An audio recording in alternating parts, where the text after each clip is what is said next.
If you're a relatively experienced Siege player, then you've probably experienced a moment of pure shame like this one. No, dude! And while moments like these can leave you wondering if you were ever remotely good at Siege, I'm here to give you hope and make all those hours worth it. Because I too lived a time where whiff after whiff was a waking nightmare, but have since honed my aim to be much more reliable.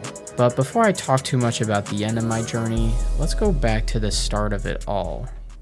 When I started playing Rainbow Six Siege, I really don't think I progressed until I was about 300 hours into the game.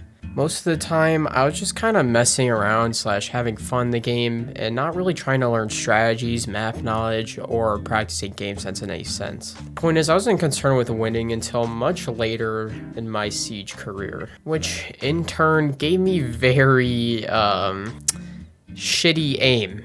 And playing Destiny 2 most of the time was not aiding in this, as in case you're unaware, the aim in Destiny 2 is assisted with bullet magnetism, so the main game I was training my aim in wasn't really helping me in other games, which in turn led me to not have much fun playing Siege and made me abandon it for Destiny 2 for a long time.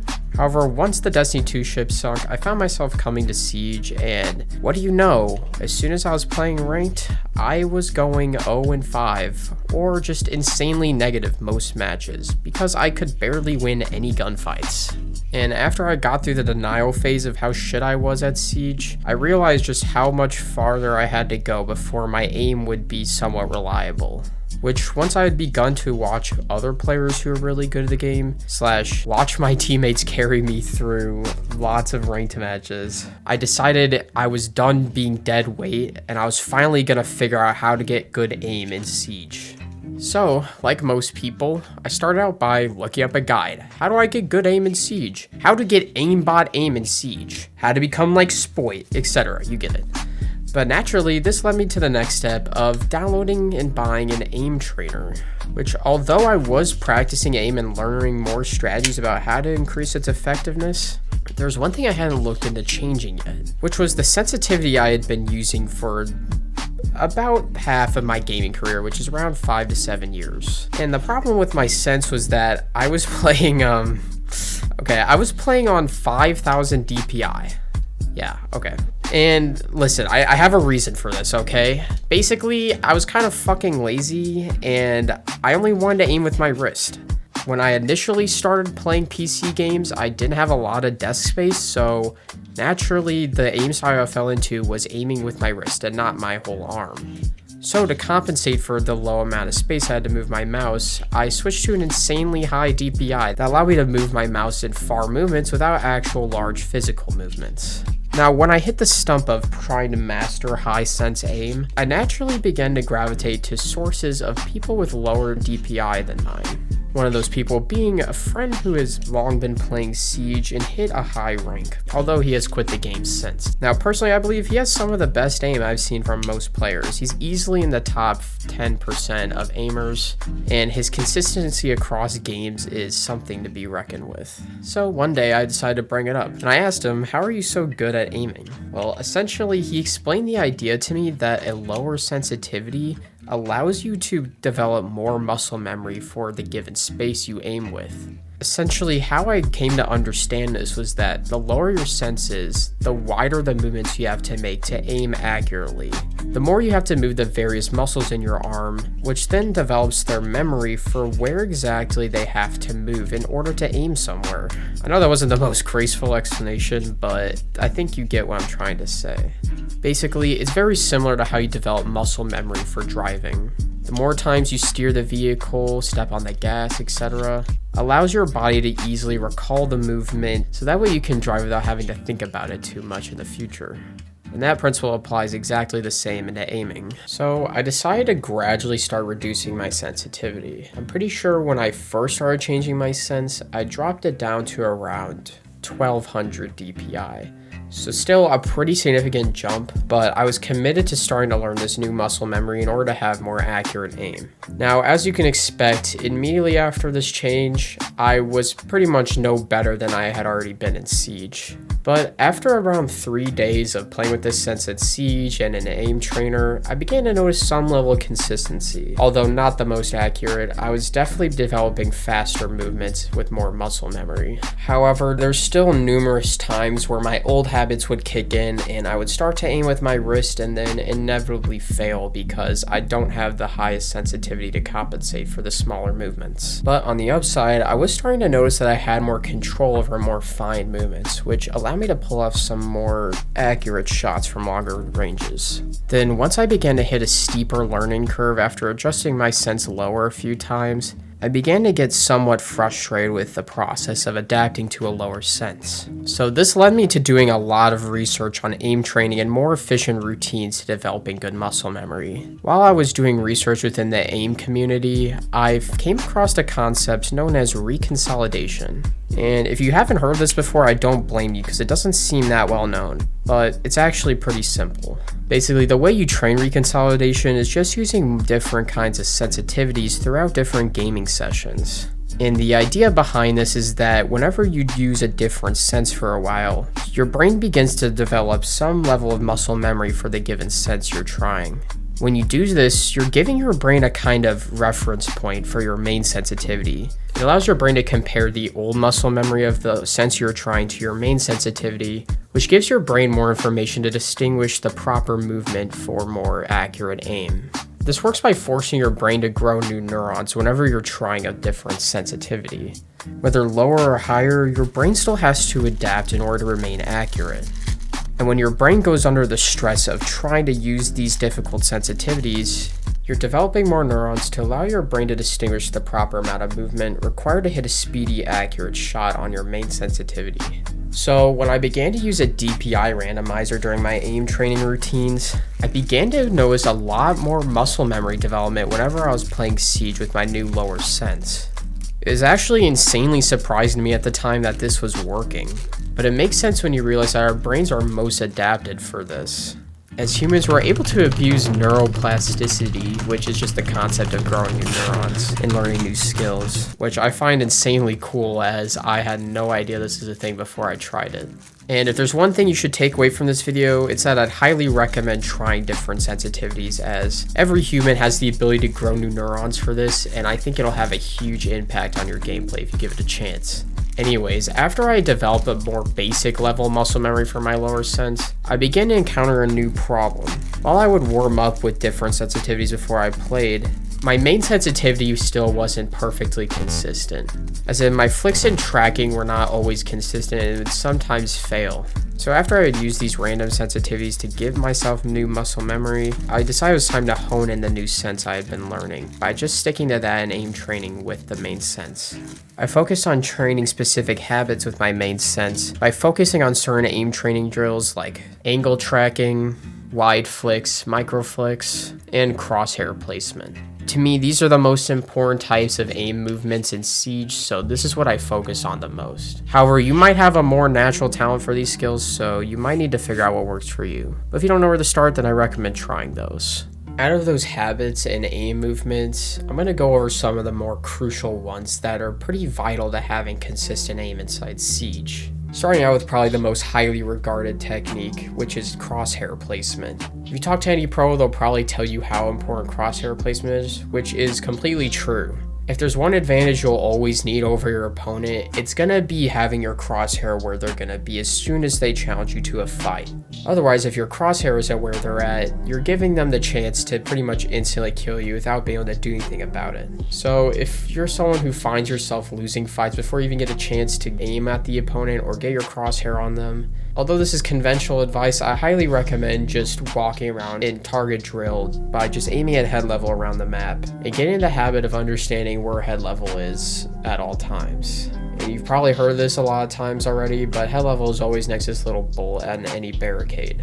The next most crucial habit for consistent aim is going to be your flicks. Flicking in Siege is crucial for adapting to unexpected enemies or intense situations. And if your flicks are too slow or go past the target too often, then you're going to be losing to opponents who already have their reticle and a good crosshair placement, / enemies who are trying to catch you off guard / from an unexpected push or rush.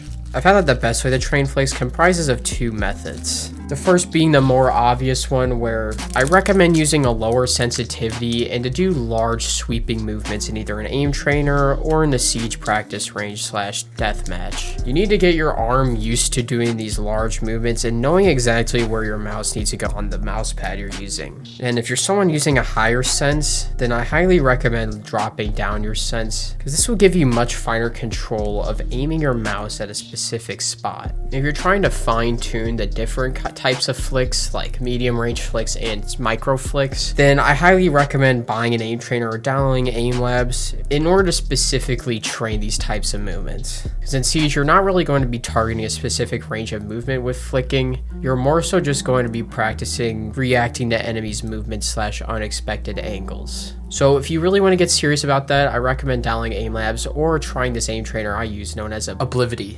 And the cool thing about Oblivity is that you can find a sensitivity based on AI algorithms and also train with many different custom user-made scenarios. The next method you might want to consider for practicing your flicks is what surface you're aiming on. Personally, I use an aiming sleeve to make the less amount of friction. That way my arm has the least friction while relying on muscle memory and allows my arm to make seamless, smooth movements doing so. However, some of you might think that's kind of like try hard or kind of geeky, so I'm not recommending this for everyone. But all I would say is be mindful what surface you're aiming with your mouse on, as sometimes having a sticky mouse pad or grimy or anything that's going to cause friction can be very unsatisfying and obviously interfere with larger mouse movements. And then personally, the last consistency habit I had to master in order to get better aim was practicing recoil control in Siege. Depending on the person, this isn't much of a problem for them.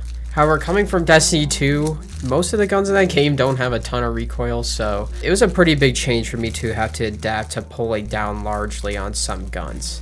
For example, one of the first guns I struggled with was the SMG-11, but after practicing with it in the firing range and using it repeatedly throughout matches, I was able to get pretty good recoil control for the gun. And in terms of mastering recoil control, there's really only 2 parts to it. The first thing you could do would be practicing the recoil inside the firing range by just spraying the entire mag repeatedly and trying to get a feel for the recoil. After you do this, the final step is to just keep using the gun in your matches. As you use the gun throughout different gunfights and whatnot, you'll naturally develop the recoil control to match with your aim. And yes, I realize that recoil control is not going to be a problem for most people, but if you're someone who's newer to the game and less familiar with the various weapons, then this is by far the best method to start getting used to it. And I also forgot to mention earlier, but if you're unsure how to use an aim randomizer, some of the things you can do is download Aim Labs, which in the settings has a DPI randomizer, and in the aim trainer I mentioned, Oblivion. In the AI sensitivity finder, it'll put you through different scenarios with different sensitivities to get an idea of your ideal sensitivity. So you can also use this secondarily to practice with different senses to get an idea of what feels good to you, / take advantage of Reconsolidation. And I can't stress Reconsolidation enough. It really led to a lot of breakthroughs for me, so I highly recommend giving it a try. And if you're interested, I linked an article in the description that goes into detail explaining how people who had never trained their aim before were compared to another group that had never aim trained before, in which the group that had practiced with multiple different sensitivities over a period of time had way more progression than those who had just trained with one sensitivity. It's pretty interesting and not the best explained, so if you have any questions, feel free to comment below and I'll do my best to explain them. So in general, you really just have to treat your aim like learning any other skill. The more time and stress you put your aim skill under will ultimately lead to more skill development / improvement and consistency. It's pretty much the same as training a muscle in the gym, where the more weight and stress you add to the muscle over a period of time will lead to more growth and more strength development. So don't be discouraged if your aim isn't where you want it to be right now, or if you don't get the God spoit sense overnight. It really comes down to finding what makes your aim feel most efficient. Then, like me, once you find a sensitivity that allows you to hit good, accurate shots, you should begin working on making that aim as speedy and consistent as possible. Instead of like the old me where I focused on speed first instead of aim and consistency. And I highly urge you to try new sensitivities and don't be like me where I was stuck on a shitty high sense for 7 years. Instead, keep an open mind to the potential you have for your aim and what trying new sensitivities might unlock for your skill.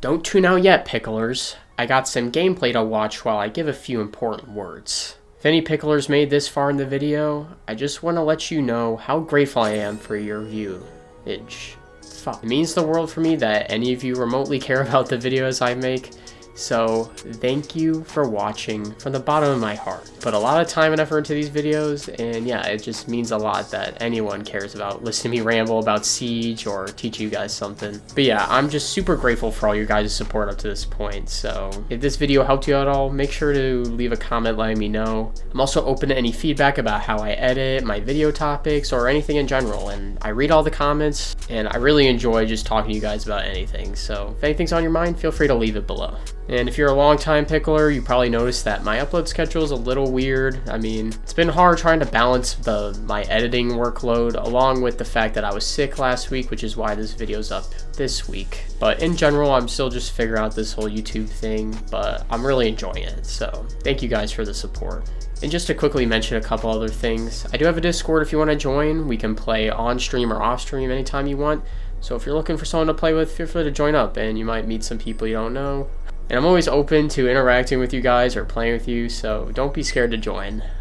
And speaking of my streams, I don't really stream consistently at the moment. I found it kind of hard to stream Siege while I'm playing other games and working on videos. But I promise we're definitely going to get to consistent streaming in 2025. So if you're interested in supporting me further, go check out the Twitch channel and you'll probably see me live sometime. And yeah, I think that's about it. Yeah, once again, thank you for watching, picklers. I really appreciate any of the support, any of the interaction on my videos, because I try to pour my heart and soul into each video I make. So I really appreciate what you all do for me. Anyways, once again, thank you for your viewership, picklers. It means the world to me. And I'm gonna get going and get some rest. So I'll see the Pickle Army in the next video. Stay briny and stay picklish.